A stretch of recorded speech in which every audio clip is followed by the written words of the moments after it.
À ce stade-là de la série, tu sais faire des lignes droites et des courbes. Donc techniquement, tu sais tout faire. Mais par quoi tu commences sur ton dessin, comment tu remplis les cases, quelles sont les erreurs possibles, c'est ce qu'on va voir dans cette vidéo. Comme pour l'épisode précédent, cette vidéo fonctionne de pair avec la vidéo suivante, disponible uniquement avec la version complète de cette série. J'y détaille toutes les erreurs que tu as pu faire lors de cette vidéo.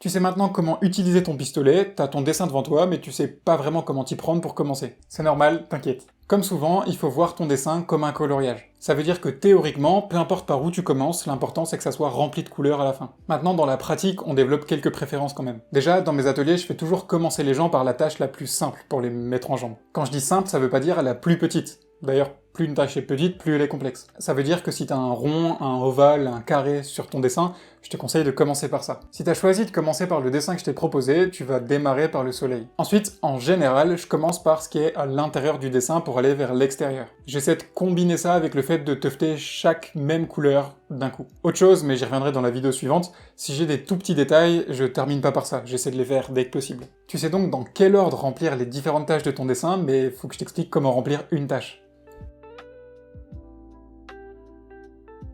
Si tu veux remplir une tâche, imagine-toi à 6 ans devant un coloriage. Ce que tu faisais, c'est que tu t'appliquais à faire un beau contour bien propre qui t'empêchait de déborder quand ensuite tu bombardais pour tout remplir. Là, c'est exactement la même chose. Si on imagine une tâche toute simple, mais c'est pareil pour quasiment toutes les tâches, cette partie-là du contour est super utile parce que quand on monte nos lignes droites, ça va nous faire un repère où s'arrêter. Rappelle-toi la vidéo sur les courbes marquées, ce contour-là, tu vas pas le faire en une traite, mais en deux parties. Tu vas d'abord faire ça, puis ça. La partie du haut de ce contour, elle nous sert à arrêter nos lignes droites qui montent. Pendant le remplissage, si jamais on va un peu trop haut, on enlève à la main les points qui dépassent. Si jamais on s'arrête pile sur le contour, c'est ok, c'est un peu fait pour ça. Et si on s'arrête un ou deux points en dessous, c'est ok, comme je l'ai dit dans la vidéo précédente. Donc cette partie du haut, elle nous sert à nous arrêter au bon endroit pendant les lignes verticales. Maintenant, la partie du bas, comme tu pointes ton pistolet à cet endroit-là et que tu montes vers le haut, t'es sûr de pas dépasser vers le bas, t'es déjà au bon endroit. Donc toute cette partie-là du contour, elle est pas obligatoire. Si tu le fais, aucun problème. De toute façon, il faut tout colorier. C'est juste que, personnellement, si je peux m'éviter ce genre de boulot compliqué de faire des contours, je préfère. Donc si on prend quasiment n'importe quelle tâche, certains contours sont nécessaires, d'autres sont optionnels. Ce qu'il y a là, c'est les contours nécessaires. Il faut que tu arrives à comprendre ça pour pouvoir le ressortir à chaque nouvelle tâche sur tes tapis. Ce que tu peux retenir, c'est ça.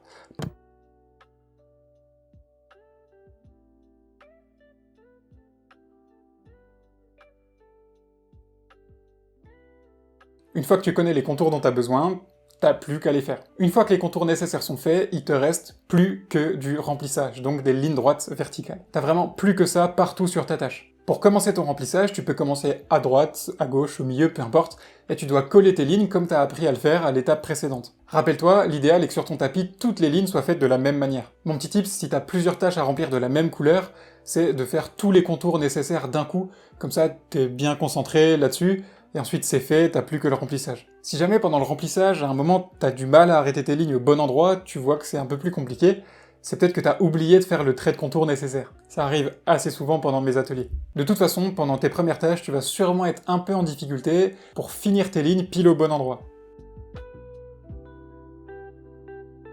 Je te l'ai dit dans la vidéo sur tes lignes droites, t'as pas à ralentir à la fin de ta ligne.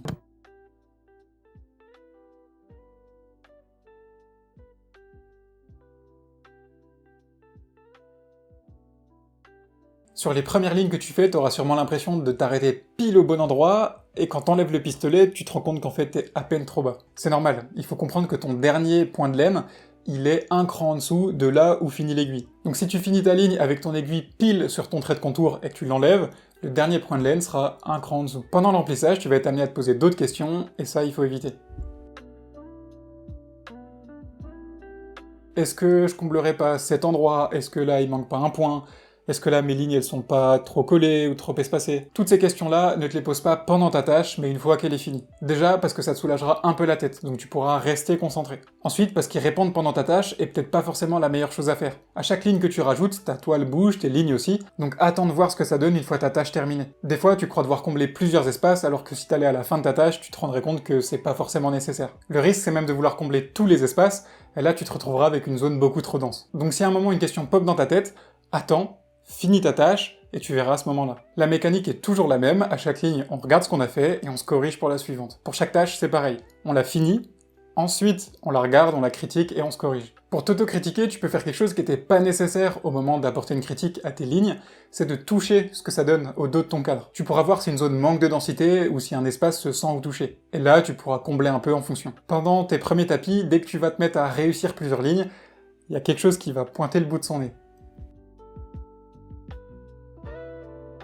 Si tu commences à être à l'aise, comme dans toute activité, tu vas être de plus en plus confiant, donc de moins en moins rigoureux, de moins en moins concentré, et c'est là que tu vas faire des erreurs. C'est une activité qui demande pas mal de concentration, et vu que t'es chez toi et que t'es pas pressé, fais autant de pauses qu'il faut. Rappelle-toi les 3 points de base, donc appuyer, monter et faire des à-coups. Rappelle-toi qu'à chaque ligne, il faut que tu te compares aux belles lignes que t'as su faire avant, ou aux échantillons que je t'ai donnés. Je t'ai dit énormément de choses dans ces vidéos jusqu'à maintenant, donc n'hésite pas à y revenir autant de fois que nécessaire pour vraiment t'imprégner de tous les détails. Normalement, t'as eu tous les conseils nécessaires pour démarrer ton dessin.